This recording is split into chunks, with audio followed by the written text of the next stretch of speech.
Hey guys, it's Dr. Daniel Sugai, board certified dermatologist. Hope you guys are all doing well. Thank you for supporting the channel. Today's a good old Doctor Reviews video where I'll be reviewing a very popular product that went viral last few months, and it's very popular.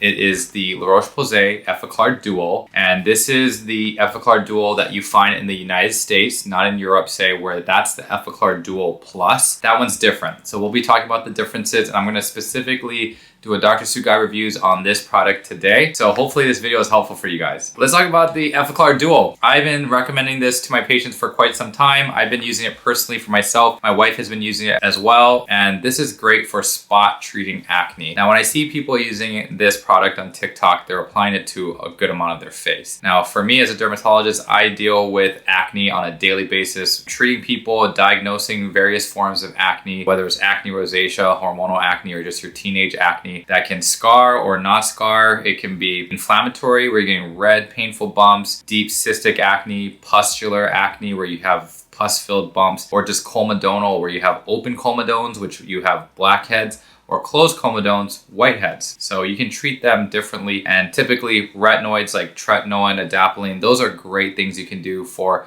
various types of acne. They cover a good range of them, except for cystic acne or acne rosacea. That would be different treatment, right? Now, when it comes to spot treatment, that is different from, say, tretinoin. Tretinoin or retinol or adapalene, that's to the entire face, right? We always talk about pea-sized amount to the entire face. Now, the world of spot treatment is very important, because not only do you want to prevent acne from coming out with your tretinoin or your cleansers with benzoyl peroxide and salicylic acid, but sometimes you do everything right and you still get that pesky acne bump that comes up. Now, what do? Pick the acne? No. Don't pick your acne, don't squeeze, don't use any tools, don't go at the pore vacuum, don't put a pore strip over your acne, because that will increase your risk of scarring. I have seen people tear skin off of a vulnerable acneiform lesion and scar the skin. Don't bust out your tools and start poking at it, trying to squeeze it out, all the pus from it. That can really lead to infections, and it can be really bad infections. Rarely do you have a really bad infection from you squeezing it, but it is possible. Acne already starts off with an infection of acne-causing bacteria called P. acnes or Propionibacterium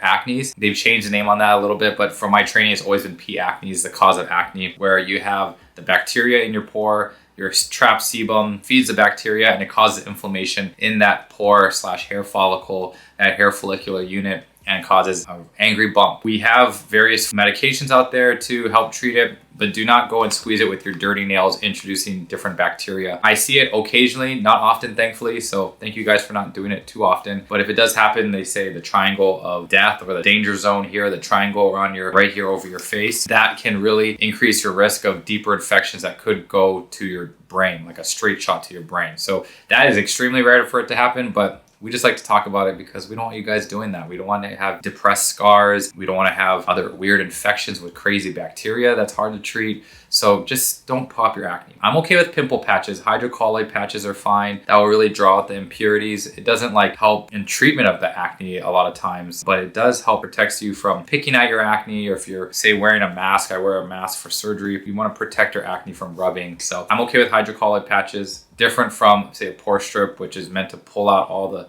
sebaceous filaments and blackheads and hair follicle trapped hairs, say, in your nose and medial cheeks. Very traumatizing, right? We don't want to go covering our pimples with that. Next, you can consider benzoyl peroxide. This is a benzoyl peroxide containing product here. And so Effaclar Duo Plus in other areas, like, say, Europe. Effaclar Duo Plus has salicylic acid, niacinamide, I believe it has LHA as well. But in the US, we have the Effaclar Duo, which is benzoyl peroxide 5.5%. This also has very gentle exfoliating properties because of the LHA. So you have the duo, you have the benzoyl peroxide and the LHA. Let's open this bad boy up. I do have a little pimple here on my upper lip. So I'm gonna treat this little pimple there with this product. Just a small amount.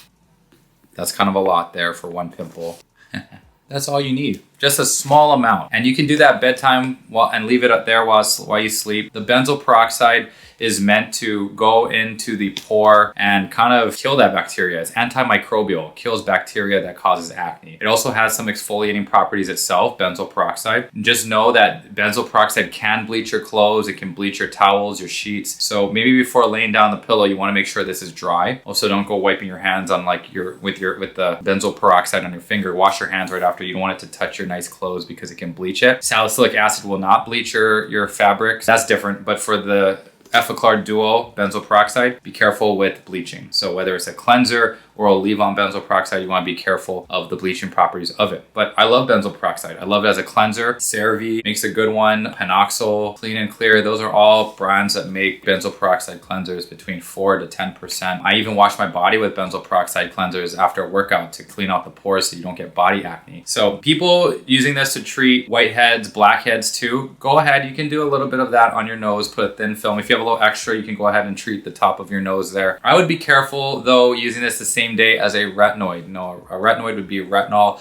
or prescription tretinoin or adapalene. With any retinoid, you want to be careful using a leave-on benzoyl peroxide or a leave-on salicylic acid product. So just keep that in mind. You can go ahead and moisturize over this if you'd like. I would not use this in the very sensitive areas like say near the eyes, in the crease of the nose. Be careful there because if you let benzoyl peroxide sit in those areas, it can really cause a bad irritant contact dermatitis. It can feel raw and make a little fissure there. It can feel like you made like a chemical burn. So this is a great product, but you can still cause a good amount of irritation or inflammation with a good product if you don't use it correctly. Now, just a small amount. I see people using a ton on their face. If you are covered with acne and you need to use a lot of this product, that's a sign saying you got to go see a dermatologist because the acne is out of its league, right? It's too much acne to deal with. You're going to need to see a dermatologist. And if you're having acne that's scarring, definitely see your dermatologist ASAP because time is of the essence if you're having acne that's scarring. Acne scarring is quite tough to treat. We can do chemical peels for really superficial ones. For red scars, we can do a red laser that might even help with texture. But if you want to resurface the skin, there's radiofrequency microneedling or ablative or non-ablative lasers that might help with resurfacing the skin, but those are expensive. You can talking about thousands of dollars for multiple treatments. So it's time consuming, it's financially consuming. So you want to avoid scarring as much as possible. So that's why we say don't pick. If you're not picking and you're scarring from your acne that's cystic, see your dermatologist ASAP and don't rely just on these over-the-counter products. So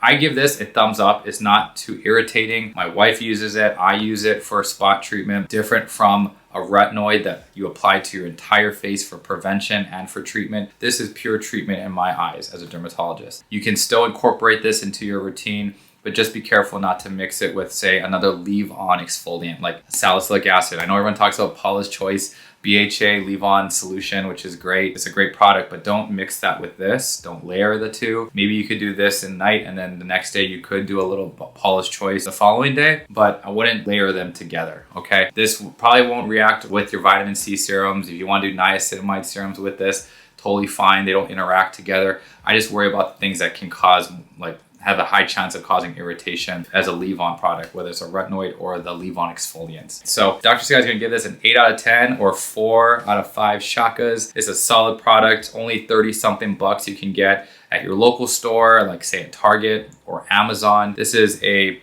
really nice product to consider to add to your regimen. The only downsides would really be like if your acne is out of its league, you gotta go see a dermatologist. It's not a magic bullet. If you have a acne bump, the gold standard, if you do have a deep cystic bump, you'd come see me and we would inject some steroid into it. This doesn't replace that. This is good for like superficial acne, but a great product here. And I can see why it went viral because it's good to have spot treatment in your back pocket. It's something that makes you feel mentally better. You know, like there's a psychological component of having acne. Like you want things to be sped along and not feel like there's nothing you can do about it. Like acne is tough, right? It can really affect mental health. I see a lot of patients who are deeply bothered by their acne and I feel badly for them. And so my whole thing is to treat patients in their comfort zone, try to get as quick results as we can. If you can psychologically feel better by using this and not trying to go at it with your fingers or tools, we win, right? We're not going after our acne causing trauma. We're using these really good ingredients to help break up the dead skin cells in there, kill the bacteria, and hopefully get clearance faster. Okay, guys, thanks for watching the video. Hope you check this out. Leave some comments down below if you've tried it out and if you